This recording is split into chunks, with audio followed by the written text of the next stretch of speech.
Není týždňa, čo by kolaboranti neunášali náš štát do Ruska. Ako napríklad včera Kinder Kaliňák zahlásil, že by mal radšej na Ukrajine Rusov, lebo vraj by sme mali konečne spoľahlivého suseda. Ak by sme mali, dajme tomu, Rusov, dajme tomu v Úžoroch. By sme mali konečne spoľahlivého suseda. Tak teraz ma dobre počúvaj, ty rozmaznaný sopliach, čo v živote okrem klamania a manipulácie svojich osprostených voličov nič nedokázal. My, čo nemáme vytlachnutú hlavu smeráckou propagandu, vieme, ako ten tvoj spoľahlivý sused zaútočil za posledných 86 rokov až 12 krát na iné štáty. My si veľmi dobre pamätáme, ako Rusko využívalo dodávky plynu ako nástroj na vydíranie.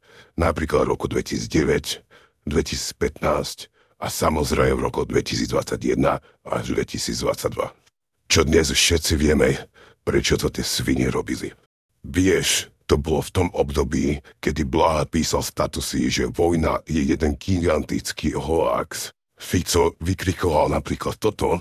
Zastrelili nejaký ruský vojak, ktorý vraj bude niekde na Ukrajine viesť bratovražednú vojnu. Ruská federácia nikoho neohrozuje. Blaha vykrikoval toto. Nikdy proti Rusku! Nikdy proti Rusku!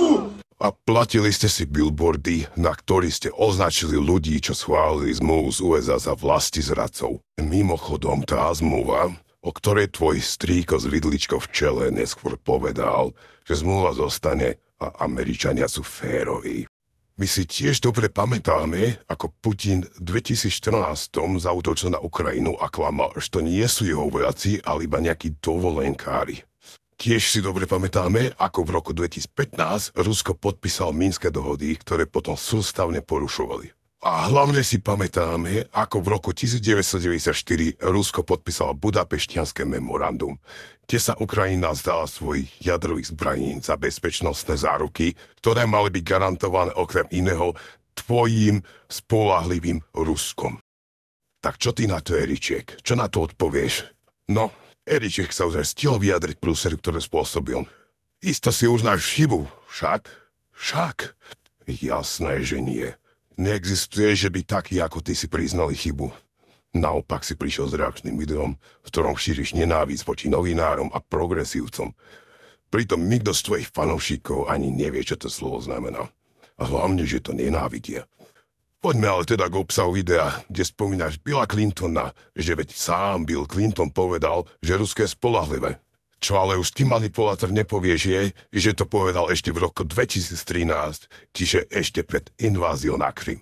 Tiež nepovieš, že dnes má Bill Clinton už iný názor. Hneď v deň invázie povedal, že Rusko sa bude musieť ekonomicky aj politicky zodpovedať za porušenie medzinárodného práva. Až vojnu si podľa neho vybral Putin. V apríli 2023 Clinton dodal, že ho mrzí, že USA za jeho úradovania podpísali Budapešťanské memorandum, na základe ktorého sa Ukrajinci stali jadrový zbraní v prospech Ruska. A tiež povedal, a to sa ti páči, nebude Eriček, že Ukrajina môže vyhrať nad Ruskom. Tak si to zhrňme a povedz mi, Eriček, čím konkrétne je to tvoje vyjebané Rusko tak strašne spoľahlivé? Ja vidím iba, ako spoľahlivo porušujú všetky dohody, garancie a ako spoľahlivo zabíjajú nevinných ľudí. Ale to takým vlastizradcom, ako si ty, nevadí. Mohol by si sa už konečne priznať, koľko peňazí ti Rusia platia za vlastizradu. Alebo že by si robil užitočného idiota zo seba úplne zadarmo. Na záver by som chcel vypichnúť, ako propagandisti zo Smeru vedia mať do pár minút z komentárovej sekcii nagrúcané od falošných profilov.